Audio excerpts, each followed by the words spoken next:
Yo, what's up mga Kapinoms TV? Welcome to my channel. Sa napakalawak na mundong pinaninirahan ng higit 3,700 species ng ahas, may ilang nilalang na tila nilikha ng kalikasan para lang ipakita ang kanyang imahinasyon.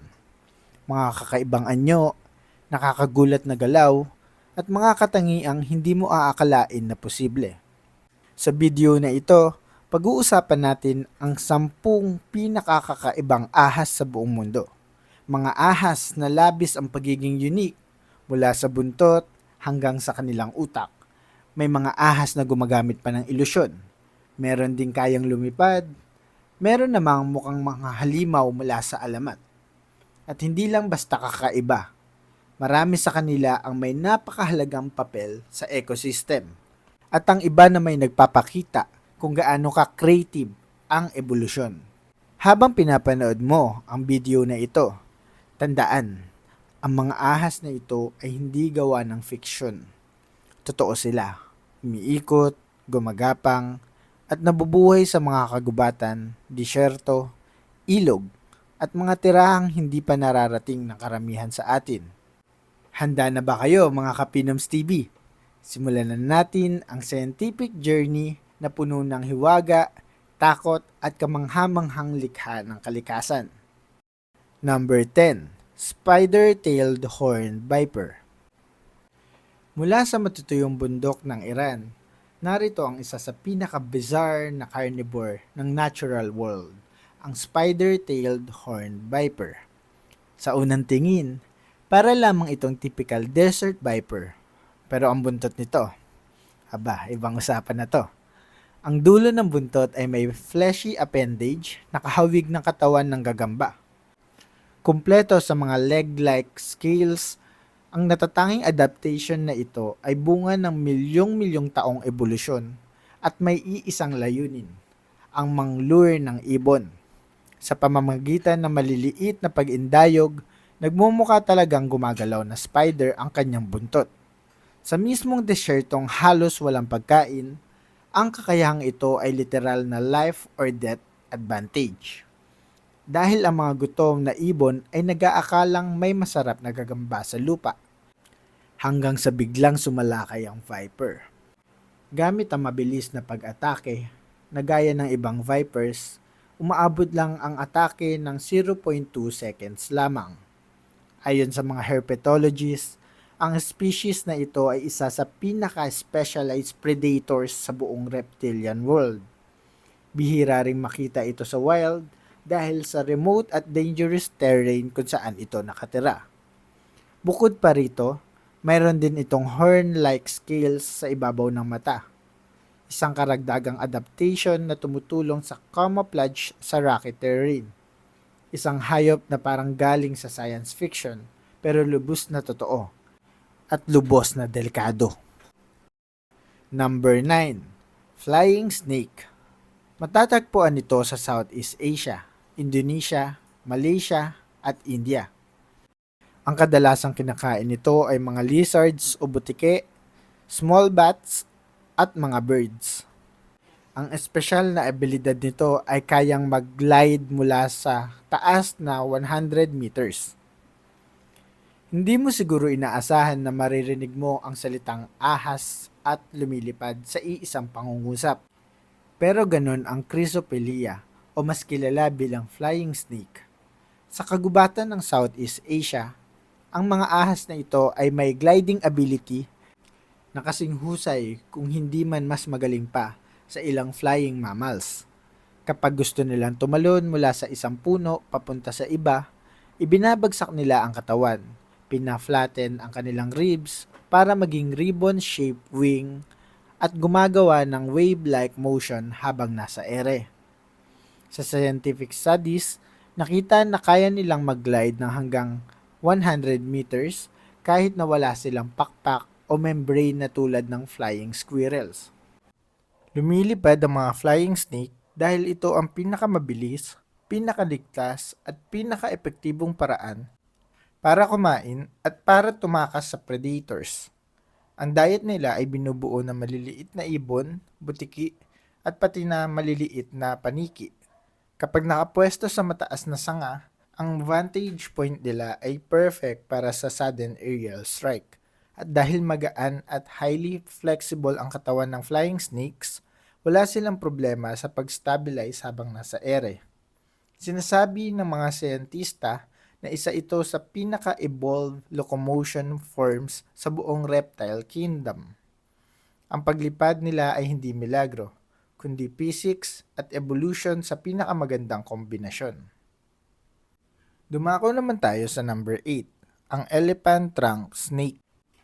Kung may ahas na hindi mo maiisip kung tunay, ito na yon, ang elephant trunk snake. Isa itong full-time aquatic predator. Ang balat nito ay sobrang luwag, parang basang tela o balat ng elepante, at may coarse microscale texture na parang liha. Isang fascinating adaptation nito ay ang pagiging nearly incapable of movement on land. Hindi sila ginawa para gumapang sa lupa, bagkus ginawa sila para sa tubig. Dito nagiging advantage ang kanilang wrinkled texture dahil nakakatulong ito sa paghahawak ng madudulas na isda. Ang diet nila ay halos purong isda at crustaceans. Kapag umatake, binabalot nila ang kanilang buong katawan sa target gamit ang friction-rich skin upang pigilan ang pagtakas nito. Mayroon din silang low metabolic rate, kaya naman kayang-kaya nilang tumambay na matagal sa tubig na halos hindi gumagalaw. Fun fact lang mga Kapinoms TV, may valved nostrils sila kung saan nagbubukas lang ito kapag humihinga sa ibabaw at automatikong nagsasara kapag nasa ilalim ng tubig. Hindi sila venomous, pero kilala sila sa Asia bilang mahirap hawakan dahil parang sandpaper na balat. At kahit hindi sila aggressive, madalas silang napagkakamalan bilang sea snake. Isang ehemplo ng kung paanong ang evolusyon ay kayang gumawa ng hayop na 80% isda sa lifestyle at 20% na ahas ang katawan. Number 7. Dragon Snake. Sa unang tingin, siguradong iisipin mong gawa ito sa CGI. Ang dragon snake, ang ahas na may 3 hilera ng dragon-like spike sa likod. Hindi ito malalaki o matalim na spike. Ito ay mga ray-scaled scales na nagbibigay ng mythological look. Hindi ito aggressive, hindi venomous, at ironically, sobrang mahiyain. Dahil dito, mahirap itong pag-aralan sa wild. Kapag sila'y nai-stress, imbes na umatake o tumakas, ang dragon snake ay biglang tumitigil sa paggalaw na para bang statwa. Ang diet nila ay halos amphibians, lalo na ang frogs and tadpoles, dahil mas gusto nila ang basa at malamig na kapaligiran. Karamihan sa kanila ay nocturnal at bihirang lumabas sa araw. Scientifically interesting din sila dahil sa kanilang unique vertebral structure na nagbibigay ng kakaibang movement pattern. Hindi sila gumagapang gaya ng typical snake, medyo stiff ang galaw nila. May paniniwala sa ilang lugar sa Indonesia na simbolo sila ng good luck dahil sa dragon na itsura. Sa kabila nito, bihira silang makita sa pet trade dahil mahirap silang alagaan, sensitive sa tubig, temperature at stress. Isa sila sa mga reptile species na nagpapaalala sa atin na ang planet Earth ay minsan parang fantasy world na ginawang totoo. Number 6. Long-nosed whip snake. Mukha itong dahon na humaba ng sobra, payat, manipis, berde, at may mahahabang pointed snout. Pero ang tunay na kakaiba, ang paraan nito ng pagtingin. Ang long-nosed whip snake ay may binocular or stereoscopic vision, isang napakabihirang katangian para sa mga ahas. Karamihan sa mga snakes ay may poor depth perception dahil nasa magkabilang gilid ang kanilang mga mata. Pero ang whip snake, nakaharap ang mata. Kaya nitong i-estimate ang exact distance ng prey bago umatake. Dahil dito, sobrang precise ng pag-strike nila. Parang assassin ng canopy forest. Simpleng diet, butiki, palaka at maliliit na ibon. Pero ang hunting style, sobrang high-level precision. Isa pang notable trait ay ang ability to change shade of green depending on light exposure. Hindi full color change gaya ng chameleon, pero sapat para tumaas ang camouflage quality. Kapag nabigla o napikon, kaya rin itong mag-open ng bibig na malaki para ipakita ang itim o puting interior bilang warning signal, a form of deimatic behavior. Sa Southeast Asia, madalas mapagkamalan itong venomous at delikado, pero mildly venomous lamang sila at hindi peligroso sa tao. Isang patunay na kahit simple ang itsura, ang mga adaptation sa likod nito ay complex at scientifically elegant. Number 5. Tentacled Snake. Ang tentacled snake marahil ang pinaka-weird na mukha sa lahat ng ahas. Dahil sa dalawang tentacle na nakausli mula sa harapan ng ulo, parang hybrid ng ahas at mini octopus. Pero ang tanong, para saan ang tentacles na ito? Ayon sa mga scientific studies, ang mga tentacles ay mechanosensory organs, kung saan kayang mag-detect ng maliliit na paggalaw ng tubig, kaya alam ng ahas kung may paparating na isda kahit hindi pa niya ito nakikita. At dito nagiging mas kakaiba ang species na ito. May tinatawag na predictive strike behavior o ang ibig sabihin, kaya nitong hulaan kung saang direksyon liliko ang isda kapag nagulat ito. Kaya naman masasabing kahanga-hanga ang ahas na ito dahil inuuna pa ng isip nito ang galaw bago pa mangyari. Marahil nagtataka kayo kung paano ito naging posible. Kapag ginagalaw ng tentacled snake ang katawan o buntot para takutin ang isda, may reflex na program ang fish na lumiko papalayo. Predictable ito at alam ito ng tentacled snake kaya nakapwesto na ang bibig nito bago pa umiwas ang isda. Ang hunting style na ito ay bihira sa animal kingdom at isa sa mga pinaka-evolved strike strategies sa lahat ng reptiles. Lahat ito ay nangyayari habang ang ahas ay nakapirmi sa iisang posisyon sa tubig. Kadalasang naka-curve ang katawan na parang letter J. Dahil fully aquatic sila, bihira silang makita ng tao kahit common sila sa ilang lugar sa Southeast Asia. Hindi sila venomous at hindi sila umaatake ng tao. Talagang fish specialist lamang. Number 4. Hognose Snake. Kung may award para sa pinakadramatic na hayop, walang tatalo sa hognose snake. Mayroon itong turned up snout na parang panghukay, pero ang talagang kakaiba ay ang Oscar-level acting nito. Kapag may banta, una nitong gagawin ay mag-hiss ng malakas at mag-inflate ng leeg, parang miniature cobra. Kung hindi ka pa rin umatras, susunod itong hihampas ang leeg at katawan para kunwari ay umaatake. Pero kapag hindi ka pa rin natakot, boom, bigla siyang hihiga at magpapanggap na pumanaw. May dila na nakalawit, may pag-ikot pa ng katawan, minsan may paglabas pa ng foul smell para mukhang tunay na bangkay. At kapag sinubukan mong baliktarin ang katawan niya upang patuyuin, biglang hihinga ulit, walang preno sa acting. Sa diet naman, ang pinakagusto nila ay toads, kaya mayroon silang mild venom at enlarged rear fangs para mas madaling kainin ang kanilang toxic prey. Safe sila sa humans. Ibig sabihin, hindi delikado ang venom nila sa tao. Ayon sa herpetologists, ang dramatic behavior nilang ito ay isang uri ng thanatosis o death feigning defense. At ito ang dahilan kaya nakaliligtas sila mula sa predators tulad ng mga ibon at malalaking mammals. Kung may best actor in a wildlife documentary, ang hognose snake ang panalo. Number 3. Two-headed snake. Ang two-headed snakes ay hindi species. Sila ay resulta ng isang rare developmental mutation kung saan hindi naghiwalay ng buo ang embryo. Ang tawag dito ay bicephaly. Sa unang tingin, cute at kamangha-mangha, pero sa likod nito may napakaraming challenges silang kinakaharap. Dahil may dalawang ulo, may dalawang utak na madalas na nag-aaway.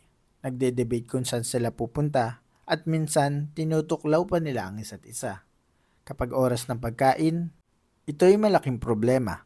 Parehong ulo ang gustong kumain pero iisa lang ang digestive pathway.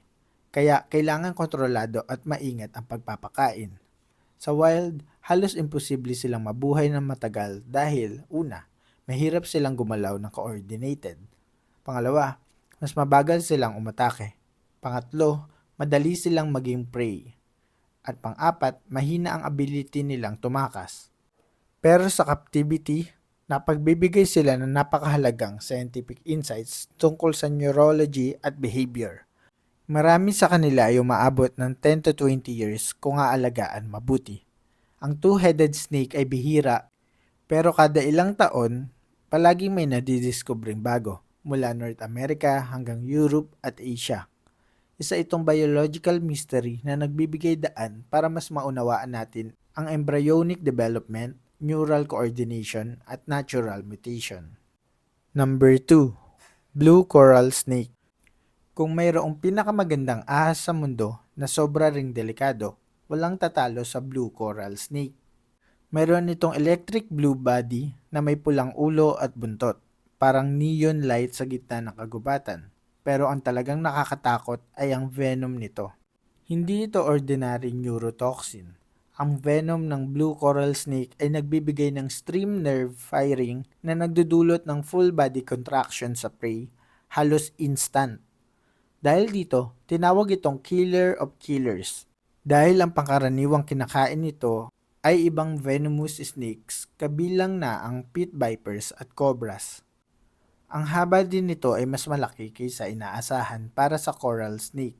Umaabot ng up to 1.8 meters kaya mabilis silang gumalaw at epektibo bilang active hunters.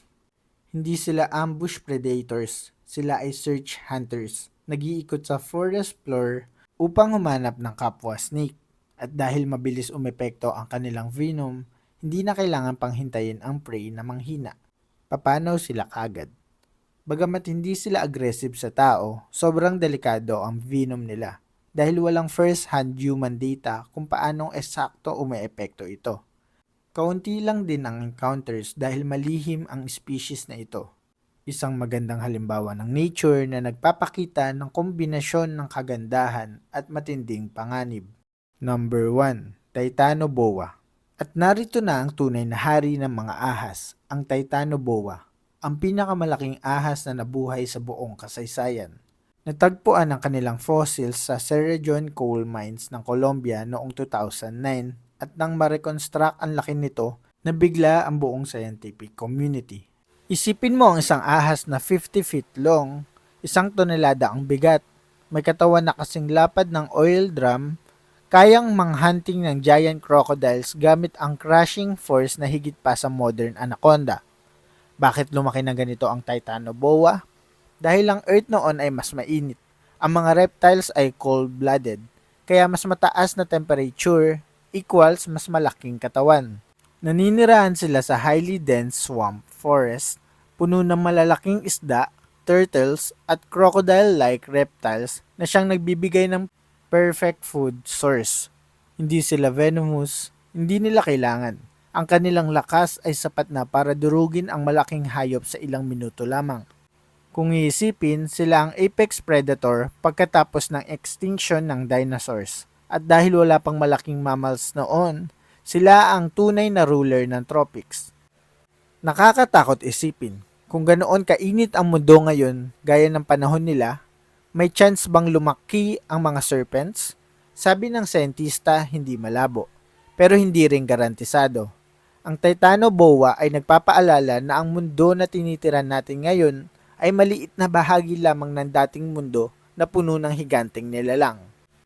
At yan ang 10 pinakakakaibang ahas sa buong mundo, mga Kapinoms TV. Mula sa lumilipad, hanggang sa may tentacles, hanggang sa nabubuhay na dragon, hanggang sa ancient giant serpent na Titanoboa. Ang mga ahas na ito ay hindi lang kababalaghan.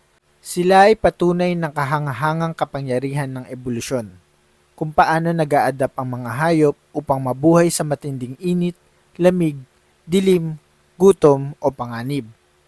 Mga Kapinoms TV, grabe talaga. Nag-enjoy ba kayo sa video natin? Alin sa mga ahas ang pinaka naghatid ng kilabot sa iyo? Alin ang pinaka namangha ka? I-comment mo sa baba para malaman namin.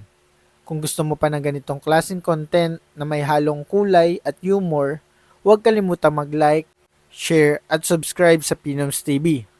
Maraming salamat sa panonood at tandaan, sa kalikasan, mas marami pang misteryo ang naghihintay na matuklasan. Maraming salamat sa pakikinig at ito ang Pinoms TV.